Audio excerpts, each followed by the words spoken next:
Oi, gente, tudo bem? Agora nós vamos para a aula de História, tá? Nós vamos falar sobre dois conteúdos, o período pré-colonial, e o comércio no passado brasileiro, tá bom? Vamos começar pelo comércio no passado brasileiro, que está no livro Conquista de vocês, tá bom? Na página 12. E depois vamos para o Viver Valores, na página 139, para falar sobre o período pré-colonial, tá bom? Que também vai falar sobre como acontecia as coisas antigamente, bem antigamente, antes do Brasil ser uma colônia portuguesa, tá?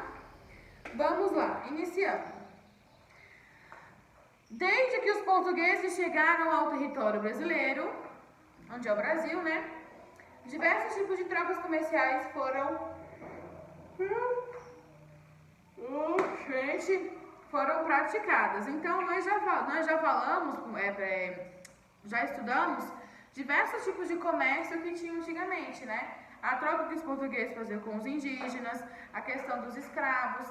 Nós até já revisamos, falamos sobre alguma delas, tá bom? Algumas delas. Hoje nós vamos falar especificamente de cada uma delas, tá?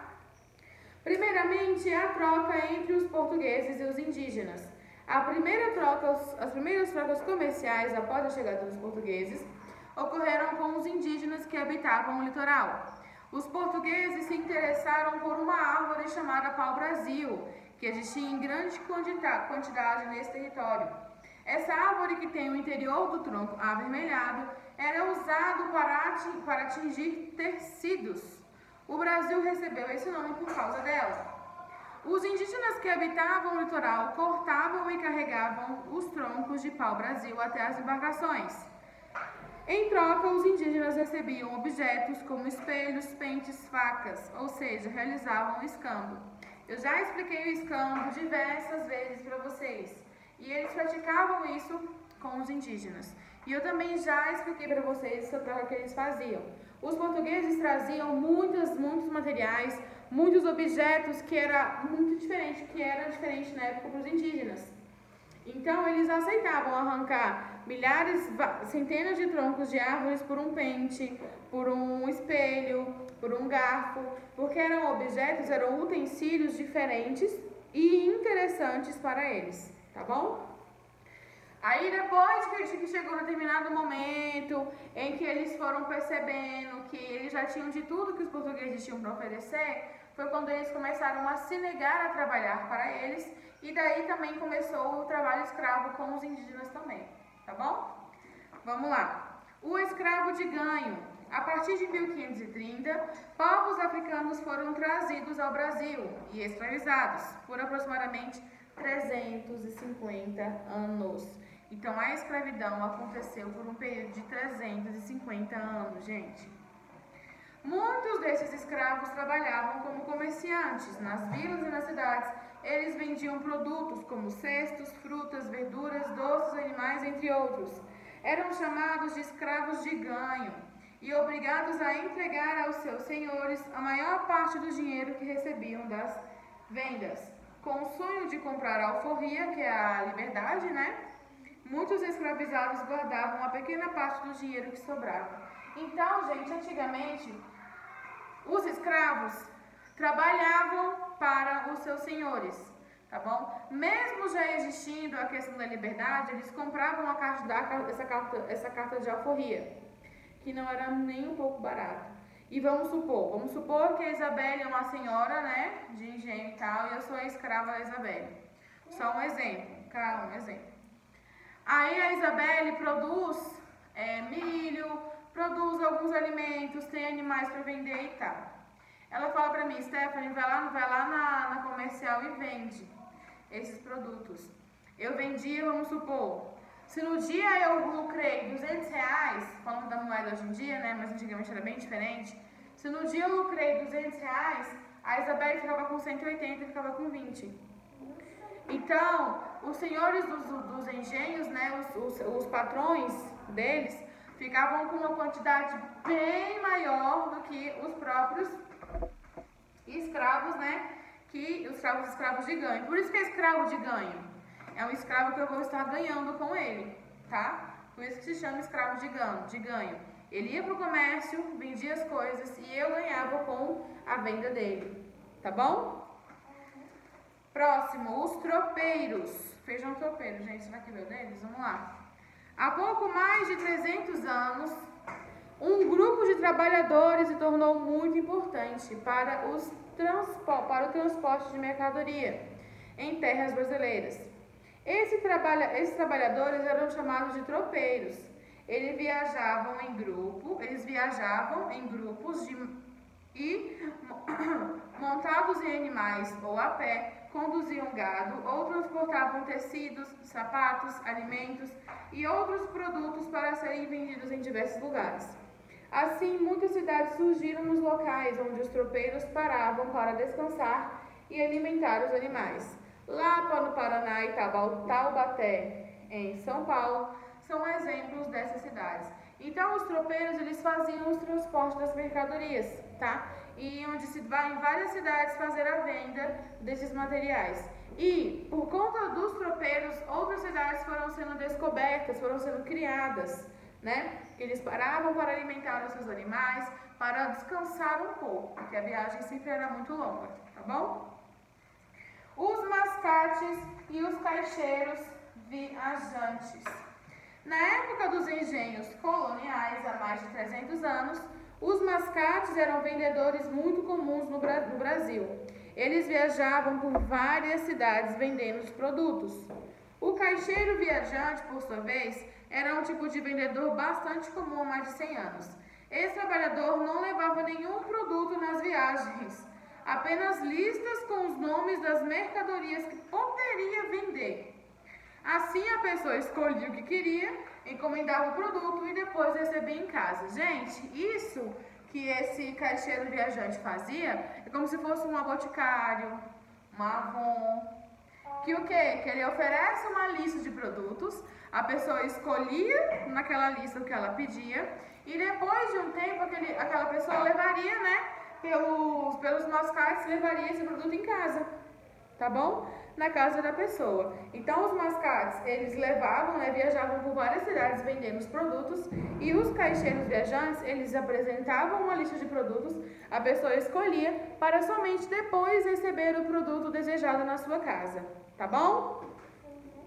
Então, gente, antigamente existiam esses 4 tipos de comércio, tá? O primeiro deles foi a troca entre os portugueses e os indígenas, que é o conhecido como escambo, tá bom? Depois, os escravos de ganho, que os senhores de engenho ganhavam com a venda desses escravos. Depois, os tropeiros, que passavam por cidade em cidade, vendendo. Os mascates e os caixeiros viajantes. Os mascates vendiam produtos, né? Viajando por viagens longas, vendendo. E os caixeiros, eles mostravam a lista do que eles vendiam para em seguida vender, tá bom? O conteúdo de história de vocês do Conquista Hoje é somente esse. A atividade é a página 14, página 15, tá bom? Mas não façam ainda, eu quero que vocês prestem muita atenção nesse outro conteúdo que eu vou explicar, que é sobre o período pré-colonial, que também é muito importante, que não tem até então no livro de vocês, tá? Mas é um conteúdo que tem que ser estudado, porque é de extrema importância, tá? Agora nós vamos para o livro Viver Valores, tá? Na página 139, nessa página aqui, falar sobre o período pré-colonial. Lembrando que eu não quero que ninguém responda nada agora, tá? Quero que vocês prestem atenção na aula, porque é um conteúdo importante. E vai ficar na sua prova. Você tem que prestar atenção para conseguir responder as questões, certo? Vamos lá. Período pré-colonial. Existe um período da história correspondente aos 30 primeiros anos e ficou conhecido como pré-colonial, porque aconteceu antes de o Brasil se tornar, de fato, uma colônia portuguesa. Durante o período pré-colonial, Portugal não demonstrou muito interesse pelo Brasil, pois estava ganhando muito dinheiro com o comércio dos produtos vindos do Oriente, principalmente as especiarias. Lembram das especiarias? Entretanto, com o tempo, Portugal começou a perder o controle sobre o comércio das riquezas vindas do Oriente. Além disso, outros europeus, como espanhóis, holandeses, ingleses e principalmente franceses, já rodavam o nosso litoral. Portanto, o fato de os portugueses terem desembarcado em nosso litoral não lhes garantia a posse da terra. Então, gente, prestem atenção. Os portugueses chegaram aqui no Brasil, lembram? Pegaram as especiarias, acharam o pau-brasil, ok. Mas não foi de início que eles já colonizaram o Brasil, muito pelo contrário. O Brasil se tornou uma colônia portuguesa depois que ele trouxe pessoas de Portugal para povoar o território brasileiro. O que é uma colonização? É o povoamento do território brasileiro, no caso, tá bom? Então, quando eles acharam aqui as especiarias, os portugueses sabiam que tinham muitas riquezas aqui, mas não levaram muito a sério, porque eles já estavam pegando essas especiarias do Oriente. Então, para eles, porque aqui no Brasil, eles não acharam as especiarias de fato que tinham nos outros locais, porque eles fizeram uma pausa aqui no Brasil para ir de fato para o Oriente, lá nas Índias, certo? Então, ele não deu muito valor. Ele super desvalorizou, assim, tá, o Brasil, eu cheguei lá, eu, falei que a terra é minha, então tá de boa. E continuou o seu comércio com o Oriente. Mas chegou um determinado momento que não estava mais chamando a atenção dos portugueses. E ele percebeu que, além deles, outras pessoas, outros locais, como os franceses, como os europeus, passavam pelo território brasileiro e também já aproveitavam alguma coisa de lá. Ele disse, pera aí, meu parceiro, que não é assim que funciona o negócio, não. Eu disse que essa terra é minha. Mas não tinha nada que comprovasse que de fato aquela terra era dele, porque não tinha ninguém morando lá. Vamos supor, tem uma terra vazia bem ali, eu falo, aquela terra ali é minha, viu? Pronto. Aquele espaço bem ali é meu. Mas tem alguma coisa que comprove que aquilo ali é meu? Não. Se eu construir uma casa, se eu colocar uns materiais e começar a construção, se eu colocar um banquinho, alguma coisa que demonstre que lá tem um dono, que você não pode utilizar aquele local porque tem um dono, beleza. Foi isso que os portugueses fizeram. O período pré-colonial foi os acontecimentos antes do Brasil se tornar uma colônia portuguesa, tá bom? Vamos lá, página seguinte.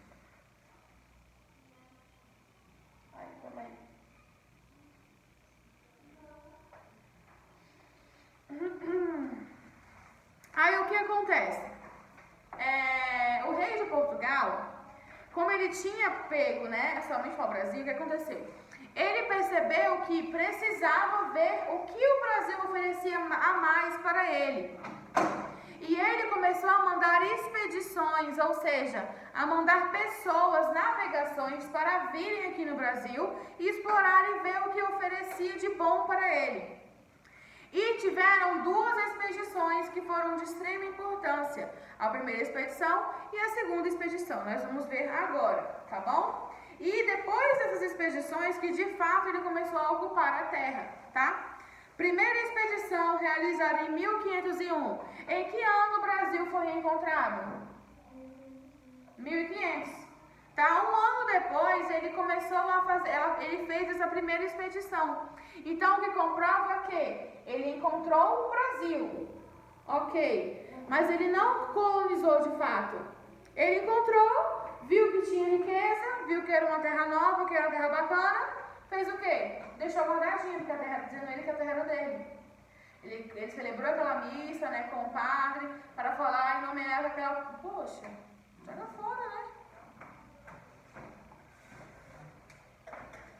Para nomear que aquela terra era dele. Celebrou aquela missa, lá em Porto Seguro. Então, em 1501, ele realizou a primeira expedição naquele local. Três são os nomes... Não se sabe ao certo quem foi atribuído ao comando da pequena esquadra. Pequena esquadra é uma pequena embarcação, são pequenas embarcações, tá? uma pequena quantidade de navios que foram naufragando até chegar no local, tá? Até então não se sabia ao certo quem estava no comando, né? Quem era o líder, né? Daquela tropa. Eles apontam que poderia ser o Nuno Manoel, André Gonçalves e Gaspar de Lemos. Atualmente, a hipótese do comando haver sido entregue a Gaspar de Lemos, o capitão Cabral, que partindo da Bahia, levar a Portugal a notícia da descoberta. É mais aceita entre os historiadores. A expedição constatou que as terras descobertas não eram uma ilha. Assim, deixaram de ser chamadas de Ilha de Veracruz e passaram a ser chamadas de Terra de Santa Cruz. Além de serem nomeados diversos acidentes geográficos, como Cabo de São Roque, Cabo de São Agostinho e assim por diante. Mas o que acontece, gente? Quando eles começaram a explorar, mandou essa primeira expedição, eles perceberam que o local não era pequeno. Não era um pedacinho de terra, não era uma ilha. Então, eles pararam de chamar de Ilha Santa Cruz para Terra Santa Cruz. Tá bom? Porque eles perceberam que o ambiente era bem maior e era uma terra e não uma ilha. Tá bom? E depois dessa primeira expedição, eles descobriram a existência do pau-brasil, tá? Então, eles encontraram a terra, nomearam a terra como sendo dos portugueses. Quando eles mandaram a primeira expedição, que os primeiros navegadores para explorar, para conhecer o local, eles encontraram o pau-brasil. Beleza, gente? A segunda expedição, em 1503, 2 anos depois, teve o objetivo de verificar as riquezas das terras descobertas e foi comandada por Gonçalo Coelho, tá? E foi quem levou as primeiras amostras do pau-brasil para a Europa, pois essa espécie fornecia uma tinta avermelhada. Como foi falado, essa tinta avermelhada foi de uma grande curiosidade para os portugueses, tá bom, gente? Olha só, o conteúdo de vocês, esse livro, ele é muito, muito, muito extenso. Deixa eu só ver aqui se dá para dar uma resumida.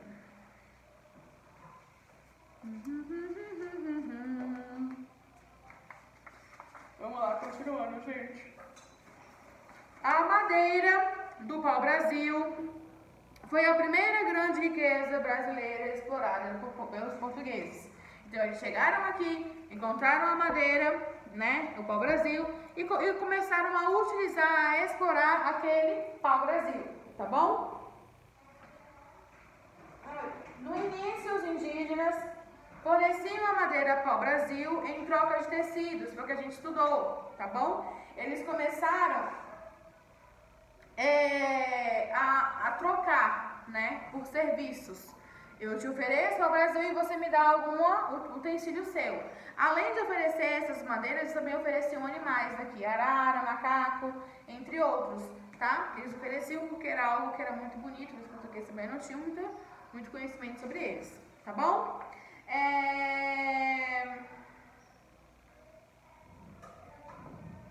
Bom, como os franceses, né, também estavam toda hora indo lá, eles estavam a todo momento indo lá nas terras brasileiras.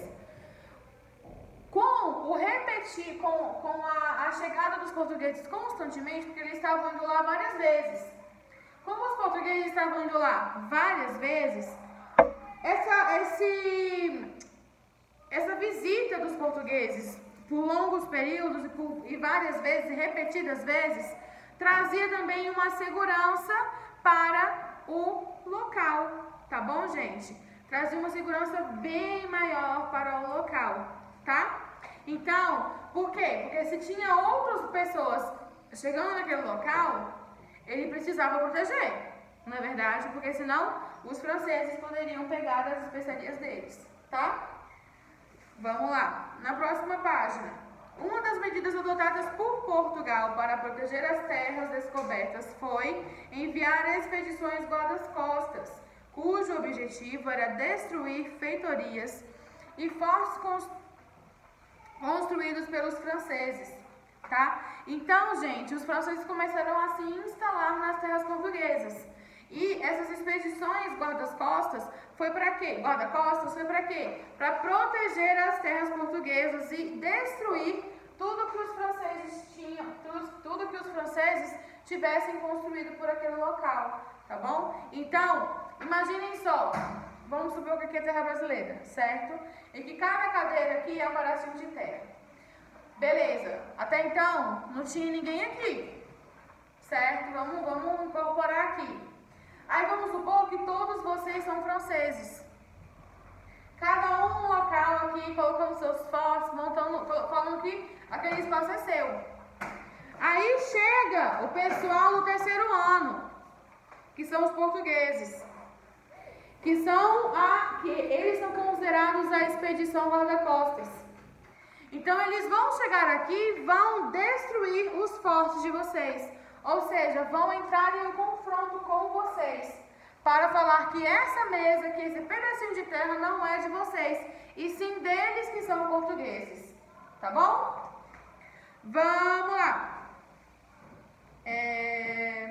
O rei de Portugal, preocupado com a posse definitiva das terras, resolveu colonizar o Brasil, isto é, enviar pessoas para morar em nossa terra. Eles deveriam plantar e construir suas casas, explorar as riquezas e defender a terra. Nada mais justo, gente. O rei de Portugal ficou preocupado de perder uma terra tão incrível como a nossa. Então ele começou a mandar portugueses para cá e falando assim, ó, aquele pedaço de terra é seu. Você vai plantar, você vai construir e proteger essa terra, tá? Você tá lá para proteger, para falar que você mora bem ali. Mas tudo que eles produziam de plantações, de tudo, o rei de Portugal queria uma parte, tá? É como se fossem os impostos que são cobrados até hoje, tá bom? Então ele sempre queria uma parte daquele lucro que eles tinham. Então o rei de Portugal, gente, ele é muito esperto. Ele mandou os portugueses para lá, já com o intuito de proteger, e além de proteger, já fez com que aquela pessoa plantasse para gerar mais lucros para eles, tá bom? Vamos lá. Aqui fala sobre o pau-brasil, a gente já falou sobre o pau-brasil, tá? A página seguinte também. Na página 144, está falando sobre a expedição comandada por Martim Afonso de Souza, tá? Que trazia sementes, animais domésticos e instrumentos de trabalho. Vinham também colonos para morar na terra. Ele parou em vários lugares do litoral do atual estado de Pernambuco. Ali, Martim Afonso só prendeu 3 naus francesas carregadas de pau-brasil. Naus, ele é um barco menor, tá? Do que os navios. Vocês lembram que a gente viu o que era nau, o que era as embarcações maiores? Nau é tipo um barquinho menor, tá bom? Então ele prendeu 3 naus francesas levando para o Brasil, tá bom? Depois a expedição continuou em direção à Baía de Todos os Santos. Martim Afonso encontrou o português Diogo Álvares Corrêa, o caramuru, que já vivia na terra. Conta-se que Diogo, depois de escapar de um naufrágio, ficou prisioneiro dos indígenas tupinambás. Um dia, vendo um pássaro pousado em uma árvore, matou-o com o arcabuz, que é uma arma de fogo. Apavorado com os tiros, os indígenas passaram a respeitar o prisioneiro e a chamá-lo de caramuru, que significa filho do trovão. Uau, que chique! Então, gente, ele foi na cara do filho do trovão. Não porque ele fez um trovão, é porque o barulho do tiro parecia um trovão. Eles ficaram com medo. E fizeram todo um alarde para ele por ter acontecido isso com ele, tá? Então, gente, né, convenhamos, ele foi preso, depois do naufrágio ele acabou chegando no local, foi preso, depois de preso, viu um pássaro, foi atirar no pássaro, fez o barulho do tiro, assustou os indígenas e eles começaram a respeitá-lo, chamando ele de caramuru, que é o filho do trovão, tá bom? É tipo isso. Vamos lá.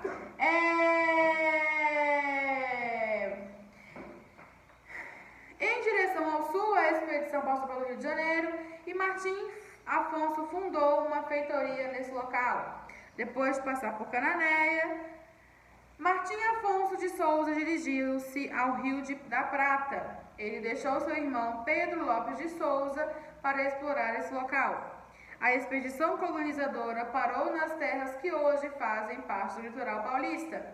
Encontrou um pequeno povoado com 10 ou 12 casas. Nesse povoado moravam alguns portugueses e espanhóis. Eles já viviam há algum tempo na terra em companhia dos indígenas. No dia 22 de janeiro de 1532, Martim Afonso fundou ali a primeira vila do Brasil, a Vila de São Vicente, que é muito importante, que foi uma das principais na produção da cana-de-açúcar, tá, gente? Foi quando uma expedição colonizadora foi organizada. Essa expedição foi comandada por Martim Afonso de Souza e era composta por 5 embarcações com mais de 400 homens. Essa expedição também tinha o seguinte objetivo: expulsar os franceses que haviam invadido as terras brasileiras e dar início à ocupação portuguesa no território da colônia.